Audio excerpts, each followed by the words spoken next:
మళ్ళీ స్టార్టా? ఓకే, అందరికీ రక్షాబంధన్ శుభాకాంక్షలు. సో ఇవాళ కొద్దిగా డిఫరెంట్గా ఉన్నాయి ఇక చొక్కాలు. ఆయన ఏటో గోవా పోయినప్పుడు తెచ్చుకున్నట్టుండదు పూల చొక్కా. నేను ఆ చొక్కాకు నిరసనగా నేను వాళ్ళ చొక్కా వేసుకున్నా.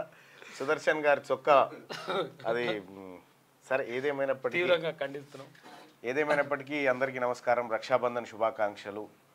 సో మొత్తానికి నిన్న సర్దార్ సర్వాయి పాపన్న జయంతి వేడుకలు అంగరంగ వైభవంగా తెలంగాణ రాష్ట్రంలో ఊరు వాడ అంతటా జరుపుకున్నారు. బీసీలంతా ఐక్యంగా సర్వాయి పాపన్న పోరాటాన్ని స్మరించుకుంటూ ఆ దిశగా మనమంతా ముందుకు పోవాలని చెప్పి నిన్న ఎక్కడికక్కడ సభల్లో మాట్లాడుకున్నారు. నిన్న నేను కూడా ఆలేరు నియోజకవర్గం గుండాలలో జరిగినటువంటి ఈసారబ్ యాదగిరి నిర్వహించినటువంటి సభలో పాల్గొనడం జరిగింది. అలాగే ఆ కార్యక్రమానికి బీర్ల ఎలయ్య గారు విప్పు, అలాగే బూర్ నర్సయ్య గౌడ్ గారు, మరికొంతమంది పెద్దలు ఆ కార్యక్రమానికి హాజరు కావడం జరిగింది. అక్కడ విగ్రహావిష్కరణ కూడా జరిగింది. సర్దార్ సర్వాయి పాపన్నది జయంతి అయిపోయిందిగా. వాస్తవానికి ఆగస్టు నెల అంతా ఇదొక బీసీలకు ఒక పండుగ నెల, పవిత్రమైన మాసం లెక్క ఉంది. ఎందుకు చెప్తా ఉన్నంటే ఇప్పుడు 25వ తారీఖు బీపీ మండల్. బీపీ మండల్ మీ అందరికీ తెలుసు. మనకు మొత్తం దేశవ్యాప్తంగా ఈ మండల్ కమిషన్ని నియమించిన తర్వాత మండల్ కమిషన్ దేశవ్యాప్తంగా పర్యటించి బీసీలు రాజకీయంగా ఆర్థికంగా అన్ని రకాలుగా వెనుకబడ్డారు. కాబట్టి వీళ్ళకు కూడా ఎస్సీ ఎస్టీ లాగానే రిజర్వేషన్ ఇవ్వాలని ప్రతిపాదించినటువంటి బీపీ మండల్ ఎవరైతే ఉన్నారో ఆ బీపీ మండల్ జయంతి ఈ నెల 25వ తారీఖు ఉంది.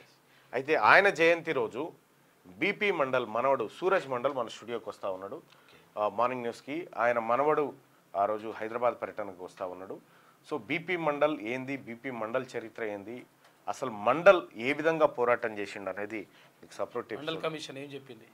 మళ్ళీ ఏమైనా ప్రాబ్లం అయినా 4K ఉంది, ఇది లేదు 1080 పెట్టు కొంచెం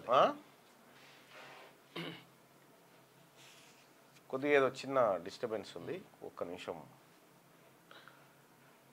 సో అట్లా బీపీ మండల్కి సంబంధించినటువంటి హిస్టరీ, అసలు బీపీ మండల్ లేకపోతే, బీపీ మండల్ కమిషన్ లేకపోతే సరే మనకు బీసీలకి ఏం హక్కులు రాకపోతా ఉండే, అసలు ఈ తెలియకపోతుండే. అసలు బీపీ మండల్ గురించి తెలియని బీసీ ఉండొద్దు. అటువంటి ఒక హిస్టారికల్ మూమెంట్, లేకపోతే ఆయన జన్మదినం రాబోతా ఉంది 25వ తారీఖు రోజు. మనం ఘనంగా క్యూనిస్లో వేడుకలు చేసుకుంటాం. అలాగే బీసీ ప్రజలారా బీపీ మండల్ ఫోటోకి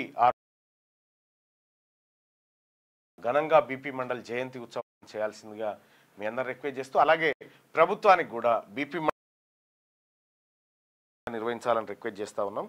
ఇది ఇంకా ఇంతే కాకుండా బీపీ మండలం ఏమో బీసీలకు రిజర్వేషన్లు ఇవ్వాలని ఆయన తిరుగుతూ ఉంటే బీజేపీ వాళ్ళు ఏం చేశారు, కమండల్ యాత్ర అని పెట్టారు, రథయాత్ర అని పెట్టి ఈ బీసీలకు రిజర్వేషన్లు వద్దని మొత్తం పబ్లిక్ అంతా డైవర్ట్ చేసి ఆగమాగం చేసినప్పుడు బీజేపీ వాళ్ళు. సో వాస్తవానికి ఇలా బీపీ మండల్ బీసీల దేవుడు, ఆయన బీసీలకు అంబేద్కర్ లాంటి గొప్ప మనసున్నటువంటి మనిషి. బీహార్ ముఖ్యమంత్రిగా పనిచేసిన పెట్టినావా 1080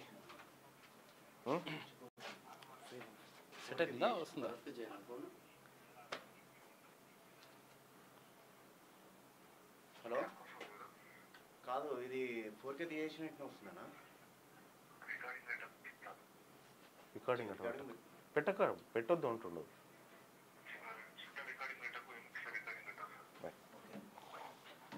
బంద్ చేసినావా? రైట్ సారీ, టెక్నికల్గా ప్రాబ్లం చిన్నగా. రాజశేఖర్ ఓకే.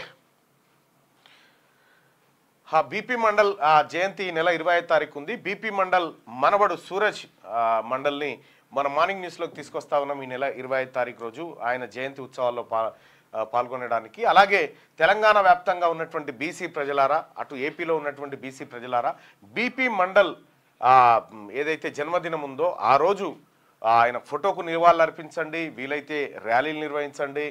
ఆయన త్యాగాన్ని మనం ఒకసారి గుర్తు చేసుకోవాల్సినటువంటి అవసరం ఉంది. బీసీలకు అంబేద్కర్ లాంటి వాడు ఎవరు, బీపీ మండల్ గారు. బీపీ మండల్ గారి స్ఫూర్తి, ఆయన చేసినటువంటి ప్రయత్నం ఏదైతే ఉందో ఇవాళ మనం కొంతవరకు రిజర్వేషన్లు అనుభవిస్తూ ఉన్నాం. సో అసలైనటువంటి ఉద్యమం ఇంకా ముందు ఉంది. ఖచ్చితంగా ఆ దిశగా మనం పోవాల్సిందే.